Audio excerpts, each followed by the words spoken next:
प्रधानमंत्री नरेंद्र मोदी ने 80वें स्वतंत्रता दिवस के मौके पर लाल किले की प्राचीर से देश को संबोधित करते हुए युवाओं, खेल, टेक्नोलॉजी, सेमीकंडक्टर, न्यूक्लियर एनर्जी और इनोवेशन को लेकर कई बड़े ऐलान किए हैं।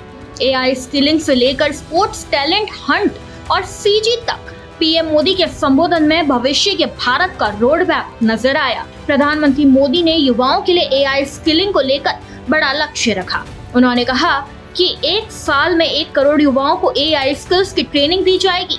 इसके साथ ही अलग अलग प्रतियोगी परीक्षाओं की तैयारी कर रहे छात्रों के लिए मुफ्त ऑनलाइन कोचिंग की सुविधा शुरू करने की बात भी कही गई। स्पोर्ट्स टैलेंट हंट, खेलों में भारत को नई ऊंचाइयों तक पहुंचाने के लिए प्रधानमंत्री ने देशव्यापी स्पोर्ट्स टैलेंट हंट अभियान की घोषणा की।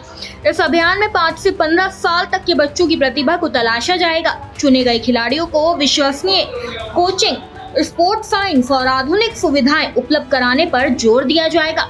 इसका लक्ष्य 2036 ओलंपिक समेत अंतर्राष्ट्रीय प्रतियोगिताओं के लिए भारत को मजबूत मेडल पावर हाउस बनाना है। सिविल डिफेंस, प्रधानमंत्री मोदी ने सिविल डिफेंस को भी आधुनिक बनाने की जरूरत पर जोर दिया। उन्होंने कहा कि बदलती सुरक्षा जरूरतों को देखते हुए आधुनिक ट्रेनिंग और बेहतर क्षमताओं को विकसित करना जरूरी है। सेमीकंडक्टर, टेक्नोलॉजी के मोर्चे पर प्रधानमंत्री ने सेमीकंडक्टर को आत्मनिर्भर भारत के लिए बेहद अहम बताया। उन्होंने कहा कि इलेक्ट्रॉनिक सामान से लेकर मेडिकल उपकरण और ट्रांसपोर्ट सिस्टम तक आज लगभग हर महत्वपूर्ण क्षेत्र में सेमीकंडक्टर चिप्स की जरूरत है। पीएम मोदी ने आने वाले सालों में नए सेमीकंडक्टर प्लांट लगाने की दिशा में आगे बढ़ने की बात की। न्यूक्लियर एनर्जी को लेकर भी प्रधानमंत्री ने बड़ा लक्ष्य सामने रखा। भारत ने 2047 तक 100 गीगावाट परमाणु ऊर्जा क्षमता हासिल करने का लक्ष्य रखा है। इसके साथ ही आने वाले सालों में नए न्यूक्लियर रिएक्टर शुरू करने की दिशा में काम करने की बात कही है।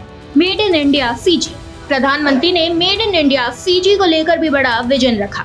लक्ष्य है कि भारत 2030 तक सीजी तकनीक के विकास में वैश्विक नेतृत्व करे और अत्याधुनिक कनेक्टिविटी को देश के हर हिस्से तक पहुंचाए।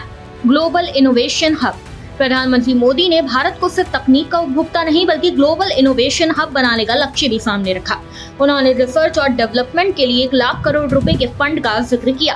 साथ ही देश में स्टार्टअप इकोसिस्टम और युवा इनोवेटर्स की बढ़ती भूमिका को रेखांकित किया।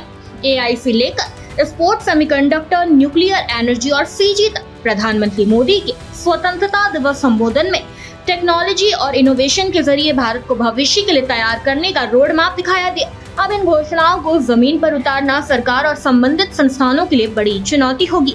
इस खबर में बस इतना ही। ऐसे ही तमाम खबरों को जानने के लिए देखते रहिए भारत एक्सप्रेस डिजिटल।